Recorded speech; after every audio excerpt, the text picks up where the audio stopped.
Good morning dear students. আজকে আমরা নতুন একটা গ্রামার নিয়ে আসছি, যেটার নাম হচ্ছে কন্ডিশনাল সেন্টেন্স। কন্ডিশনাল সেন্টেন্স হচ্ছে শর্তমূলক বাক্য। আমরা মাঝে মধ্যে মানুষকে শর্ত দেই না, যে যদি তুমি সেখানে যাও তাহলে আমি তোমার সঙ্গে যাইতে পারি, তুমি যদি আমাকে হেল্প করো তাহলে আমিও তোমাকে হেল্প করব। এই ধরনের বাক্যগুলোর নামই হচ্ছে কিন্তু মূলত শর্তমূলক বাক্য, যেটা হচ্ছে কন্ডিশনাল সেন্টেন্স। একটু জেনে নেওয়া দরকার যে কন্ডিশনাল সেন্টেন্স কিন্তু মূলত তিন প্রকার। প্রথমটা হচ্ছে প্রেজেন্ট কন্ডিশনাল, দ্বিতীয়টা হচ্ছে পাস্ট কন্ডিশনাল, আর তৃতীয়টা হচ্ছে পারফেক্ট কন্ডিশনাল।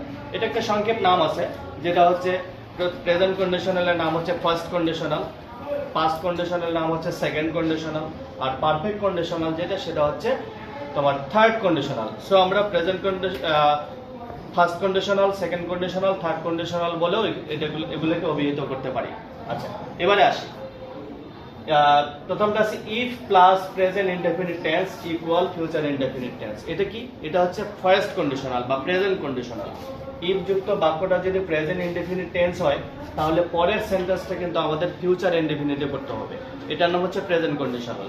যেমন দেখো এখানে ইফ ইউ কাম হিয়ার, এই বাক্যটা কিন্তু, এই ইফ যুক্ত বাক্যটা কিন্তু প্রেজেন্ট ইনডেফিনিট টেন্সে আছে। সো আমরা কি করব, পরের সেন্টেন্সটা আমাদেরকে ফিউচার ইনডেফিনিট টেন্সে করতে হবে। পরে আসি, যেমন ইফ ইউ কাম হিয়ার, পরের সেন্টেন্সটা আমাদেরকে ফিউচার ইনডেফিনিট টেন্সে করতে হবে। ফিউচার ইনডেফিনিট টেন্সের গঠন কি?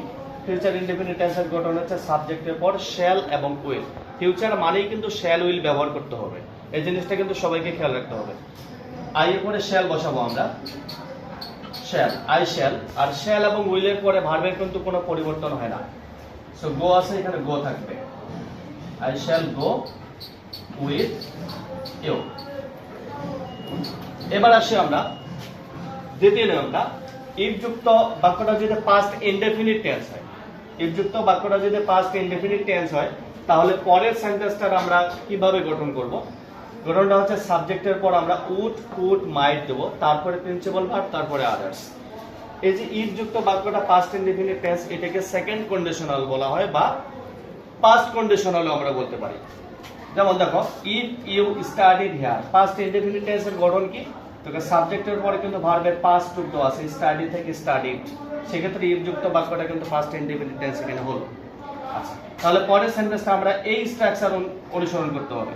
যেমন ইফ ইউ স্টাডিড হার্ড, এই যে সাবজেক্ট দিলাম, সাবজেক্ট হচ্ছে এখানে ইউ, তারপর উড, কুড, মাইট, যে কোনো একটা আমরা অক্সিলারি ভার্ব নেব। এখানে আমরা যদি উড নেই, উড নিলাম, এবং উড, কুড, মাইটের পরে ভার্বের কোনো পরিবর্তন হবে না। এই নিয়মটা আমরা আগে পড়ছিলাম। আচ্ছা, so get, would get GPA 5।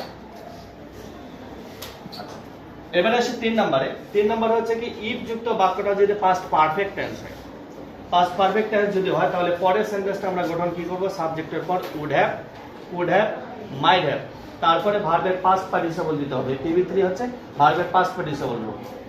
যেমন দেখো, পাস্ট পারফেক্ট টেন্সের গঠন কি? সাবজেক্টের পরে হ্যাড, তারপরে ভার্বের পাস্ট পার্টিসিপল। দেখো অলরেডি কিন্তু মিলে গেছে।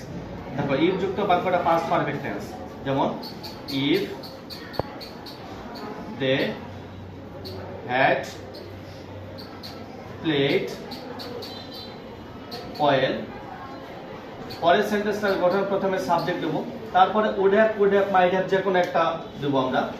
এখানে কুড হ্যাভ দেই, কুড হ্যাভ, তারপরে বলছে এখানে PV3 ভার্বের পাস্ট পার্টিসিপল, উইনের পাস্ট পার্টিসিপল দিতে হবে।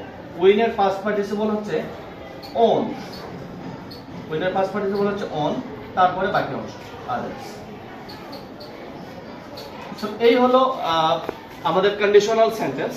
যে কন্ডিশনাল সেন্টেন্স 3 প্রকার: প্রেজেন্ট কন্ডিশনাল, পাস্ট কন্ডিশনাল, আর পারফেক্ট কন্ডিশনাল, যেটার আরেকটা নাম হচ্ছে first conditional, second conditional, third conditional.